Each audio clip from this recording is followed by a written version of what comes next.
بسم اللہ الرحمن الرحیم۔ عید کی نماز سے متعلق دو تین باتیں پیش خدمت ہیں کہ عید کی نماز ان لوگوں پر واجب ہے جن پر جمعہ کی نماز واجب ہے۔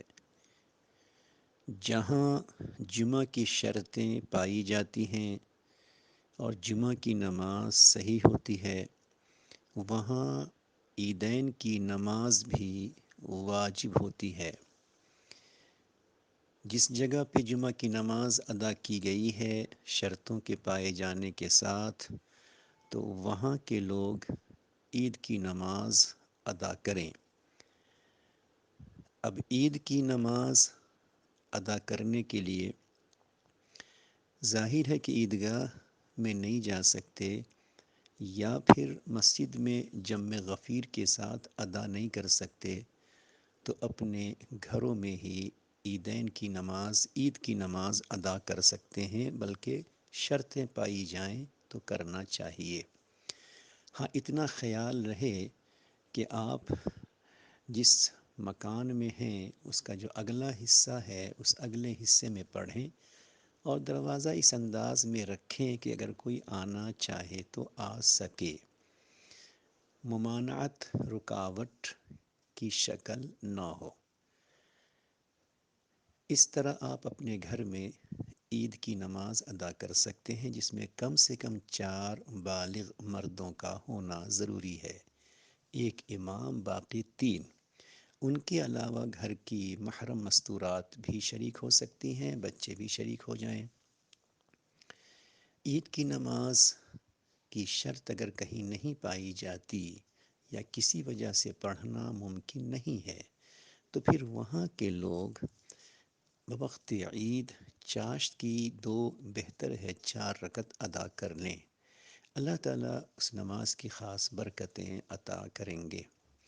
اب عید کی نماز کا طریقہ۔ عید کی نماز کا طریقہ یہ ہے کہ سب سے پہلے آپ 2 رکعت نماز واجب ادا کریں گے، تو اس کی نیت کریں گے۔ نیت در حقیقت دل کے ارادے کا نام ہے، زبان سے کہنا ضروری لازم نہیں ہے، کہہ لینا بہتر ہے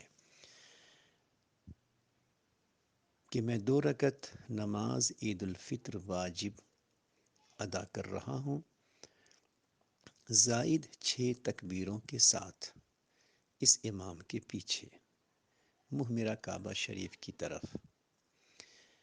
یہ کہنا زبان سے ضروری نہیں، دل میں ارادہ ہو جانا کافی ہے۔ یہ نیت کرنے کے بعد جب امام اللہ اکبر کہے تو آپ بھی امام کے ساتھ اللہ اکبر کہتے ہوئے کان کی لو تک اپنی انگلیوں کو پہنچائیں، اور پھر نیت باندھ لیں، ثنا پڑھ لیں۔ ثنا پڑھنے کے بعد امام صاحب پھر ایک دفعہ زائد تکبیر کہیں گے ہاتھ اٹھاتے ہوئے، اور ہاتھ اٹھاتے ہی پھر ہاتھ کو چھوڑ دیں گے۔ آپ بھی اللہ اکبر کہتے ہوئے ہاتھ اٹھاتے ہوئے چھوڑ دیجیے۔ پھر دوبارہ امام صاحب زائد تکبیر کہیں گے، ہاتھ اٹھاتے ہوئے چھوڑ دیں گے، آپ بھی ہاتھ اٹھاتے ہوئے چھوڑ دیں۔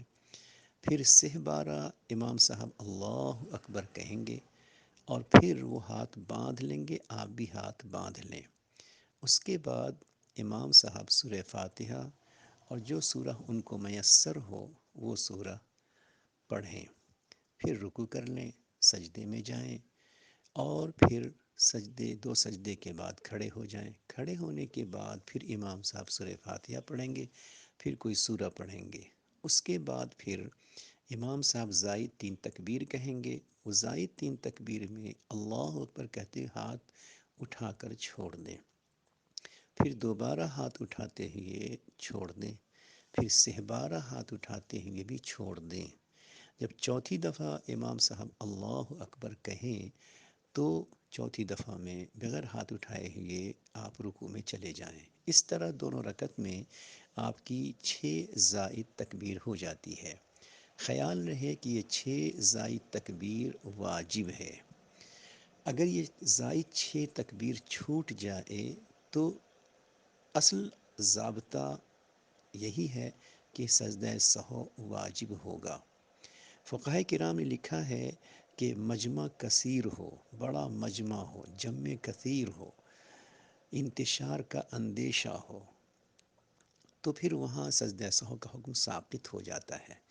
یہاں اگر ہم چند لوگ اپنے گھر میں نماز پڑھتے ہیں تو وہاں جمع غفیر نہیں ہے، انتشار کا اندیشہ نہیں ہے، لہٰذا اگر بالفرض ایک تکبیر بھی چھوٹ جائے تو سجدہ سہو کرنا چاہیے۔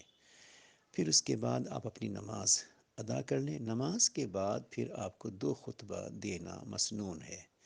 یہ 2 خطبہ اگر نہیں دیا بالفرض تب بھی نماز تو ہو جائے گی مگر خلاف سنت، اور دے دیا تو سنت کے مطابق۔ یہ خطبہ، اول خطبہ بھی پڑھ لیجئے، دوسرا خطبہ دے دیجئے، اس طرح سے آپ کی عید کی نماز ادا ہو جائے گی۔ اللہ تعالیٰ پوری خوشیوں کے ساتھ، عید کی صحیح معنویت کے ساتھ، اللہ تعالیٰ ہمیں قلبی روحانی عید کی خوشیاں نصیب فرمائے۔ اللہ تعالیٰ ہر قسم کے شر سے، فتنے سے، الا بلا سے حفاظت فرمائے۔